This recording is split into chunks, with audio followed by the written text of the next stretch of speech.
Hey, this is Billy, the Permaculture Pimp Daddy from Perma Pastures Farm, coming at you again. This time, I'm not at the HOA, the Homesteaders of America Conference, which, by the way, was fantastic, folks. If you don't, once again, I can't reiterate it enough. If you haven't been there, do everything you can to go, because it's just a wonderful, wonderful fellowship with a bunch of people that are just like you, just like me.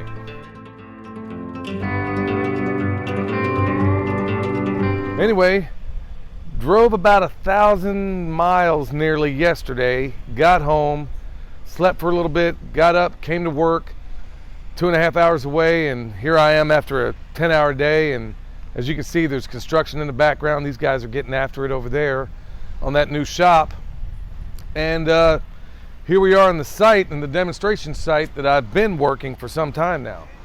And you know, I want to give a shout out to Talon and his brother Dustin for being my worthy lieutenants during the time I was gone. 2 weeks these guys looked after this, and I haven't really spoken to them yet, but I would almost bet that they've learned quite a bit, especially when they got full immersion in how to take care of chickens and also how to look after these swales. Well, as you can see, it rained, and you know what? This swale's doing exactly what it's supposed to do. It's capturing water. And if you look at it from the downspout over here, I basically disconnected what they had going. And instead of just going down to this blue tube, I'll try to get down here closer where you can see it. Instead of this being connected into that hole right there, I basically disconnected it. It's going down the hill and into this water harvesting ditch on contour. And it looks like we're going to get some more rain tonight, so I'm going to move the chickens, and we'll get those guys all ready to go. So anyway, folks, I mean, here it was. I was gone for 2 whole weeks, put this whole operation into the hands of guys that are largely novices, but had the willingness to learn how to do it and to learn how to look after things. So the next step in this whole process, I've discussed before, I've kind of started a series. I was trying to think about the best way of going about explaining what is permaculture. And folks, I can give you nebulous definitions from numerous people. I can chronicle different ways in which, you know, permaculture is utilized. You're seeing it up close and personal right here. And there's no shortage of places you can find online to get that information as well. But folks, instead of giving you a definition that you can almost certainly Google and find out for yourself, where the definition of permaculture can sometimes be, depending on who's given it, can be a nebulous thing. And even the best people at communicating what it is, they're always going to come up short, because in my view, there is no elegant way to define permaculture. But you know what is elegant? The ethics. And folks, if you can just stick to that, you're on the right course. So let me just give you those right out if you don't know it. It comes down to care of the environment, people care, and surplus given to the previous 2. Now that is an elegant, that's about as elegant as it gets. People care, earth care, abundance given to the previous 2.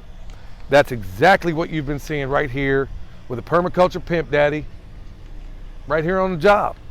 And folks, if you think that you can't farm, if you don't walk away from anything else from what I'm doing here, folks, I am at a construction site.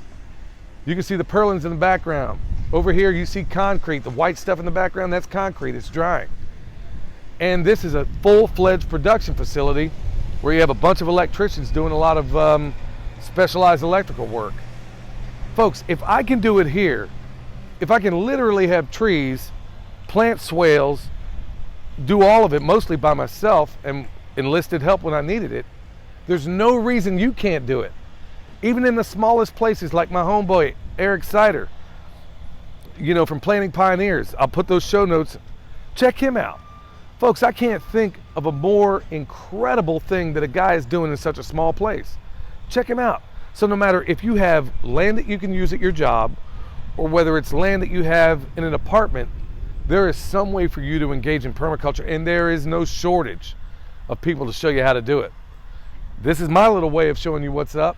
My birds are happy to see me, even though I'm very tired, but it's all good. It's a happy tired, because folks, I'm back doing what I love. I'm not doing it in exactly all of the places I'd love to do it right now, which is primarily at home, but William and Michelle got that handled. They're doing a fantastic job. And here I am. I have to work during the week right now. That'll change in the future, hopefully the near future. But folks, if I'm at work, I can honestly say the most fruitful and abundant and happiest part of my day when I'm not at home is after work, after I'm largely spent and doing work that I think is meaningful, work that I think brings me joy. And I know that it brings a lot of joy to the people that work here as well. So folks, with that said, I'm going to get these guys moved up. Their spot there is a little bit played out, but it's all good. You know, you make small increments, you make small mistakes. And so that's exactly what we're doing here. So I'll get these guys moved. Here in a few days, I'm going to chop down this, what you see down here, that buckwheat and the cowpea. We got a comfrey plant over here that didn't make it. That's all good. We got backups. The plant didn't make it, so you know we got backups. We'll get that squared away. And then in addition to all that, our previous well that we did earlier is it's going to be planted as well. So I'm kicking up the timetable on this stuff for a whole host of reasons, some of which I'll share in the future. But yeah, folks, it's time to get down to business. It's technically fall, but in Texas, it's really summer until it's winter.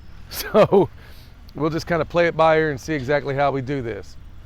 So folks, you know, this is the Permaculture Pimp Daddy from Perma Pastures Farm telling you to tell your friends about me. Sign up, hit the like button, and get out there and start doing this stuff for yourself, folks. You got time, you got space.